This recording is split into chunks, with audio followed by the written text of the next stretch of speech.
যে তুমি যাও ববি হাকিমের কাছে কাজ আছে, এখানে মিটিং আমরা করে দিচ্ছি, তোমাকে মিটিং এ থাকতে হবে। ও চলে গেছে। একইভাবে রাত্রিবেলায় আমাকে বলছে মিটিং এ আসতে হবে। সকালবেলায় 8:30তেও অপূর্ব সরকার আমাকে বলছে তোমার মিটিং এর পাস আছে, তোমার সিএমও অফিস থেকে তোমার নাম আছে, তুমি যেন এসো। আমি যথারীতি 10টার সময় বাড়ি থেকে বেরিয়ে ওখানে গেলাম।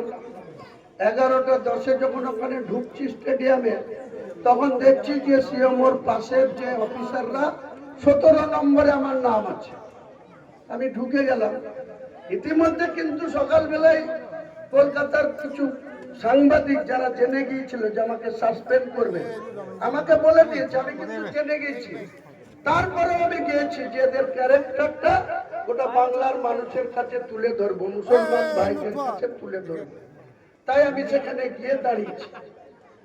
অপূর্ব সরকার একটা গোলাপ ফুল আমার হাতে দিয়ে একটা কেনলি 500